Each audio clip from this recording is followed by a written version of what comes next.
Bienvenue sur le tutoriel d'utilisation de l'application ADP eService.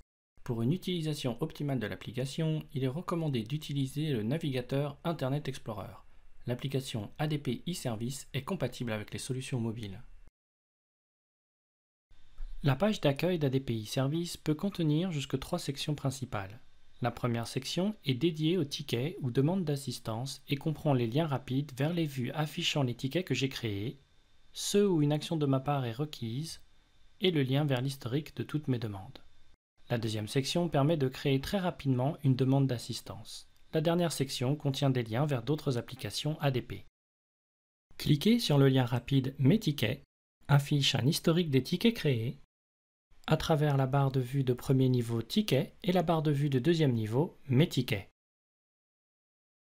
On retrouve sur cette barre de menu les entrées qui figuraient sur le menu d'accueil. Cliquez sur le bouton « Créer une demande d'assistance », créer un ticket avec son numéro déjà pré-rempli.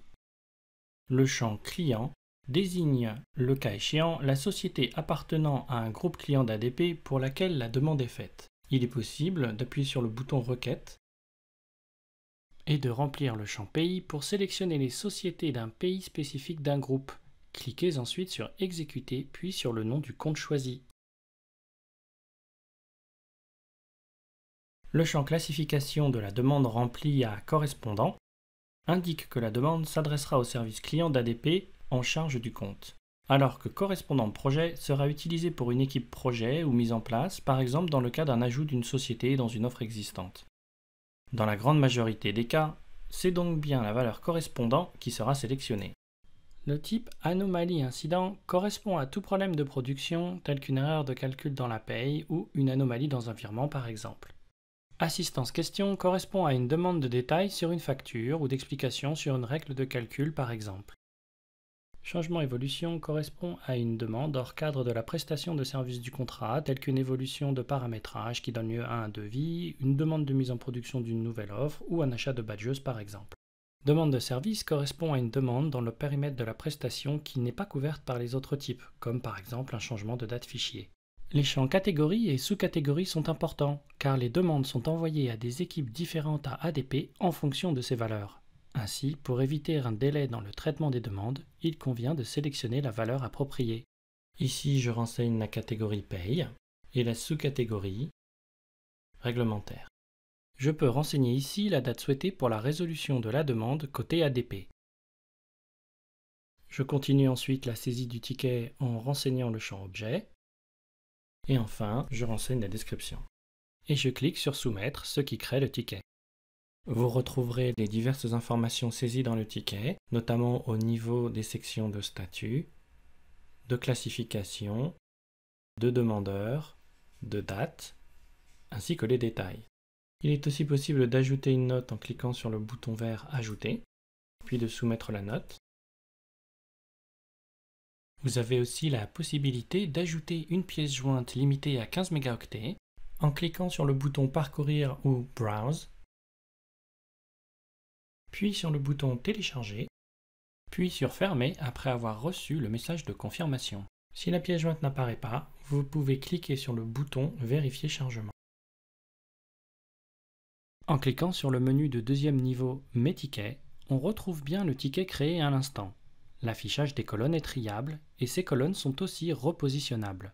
Par exemple, je peux décider ici de déplacer la colonne priorité à gauche de toutes les autres colonnes. Il est aussi possible de filtrer les tickets par certains champs, comme ici en choisissant le type commençant par « Demande », tout en respectant les majuscules et minuscules, et sans oublier d'appuyer sur le bouton « Exécuter ». Cliquer sur le bouton « Décompte d'agrégat » indique le nombre de lignes résultant dans la vue ainsi constituée, ici 5 enregistrements, alors que le bouton « Exporter » permet de convertir cette liste au format Excel par exemple. Pour certains statuts comme attente retour client ou résolu, une notification est envoyée pour indiquer qu'une action est requise. Dans ce cas, le ticket en question apparaît à 2 endroits. Dans la vue de deuxième niveau Mes tickets, mais aussi dans la vue Mes demandes avec action attendue. Cet écran indique les demandes pour lesquelles une action du client est attendue. Une action du client est attendue dans les cas suivants. Pour compléter les informations d'un ticket suite à une question venant d'ADP, pour valider un test, un devis, une mise en production, et pour valider la résolution d'un ticket. Intéressons-nous d'abord au premier cas. Après avoir cliqué sur le ticket, vous pouvez lire la note écrite côté ADP et ouvrir la pièce jointe si nécessaire. Pour un ticket dont le sous-statut est « Demande à compléter », ajouter un commentaire client fait passer la demande au statut « En cours ». Dès lors, il sortira de la vue des tickets avec action attendue. Le pavé commentaire affichera donc le fil des notes du ticket. La vue des demandes avec action attendue s'applique aussi au cas de demande de validation de test, de devis ou de mise en production. Cela se reflète dans les sous-statuts demande de mise en production, validation des tests et validation de devis. Si j'accepte la demande de mise en production, cela va passer le statut du ticket à en cours et son sous-statut à mise en production validée. Dès lors, ce ticket sortira de la vue de mes demandes avec action attendue.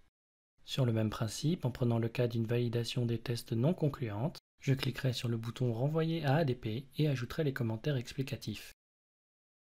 Cela passera le ticket au statut en cours et au sous-statut test non validé.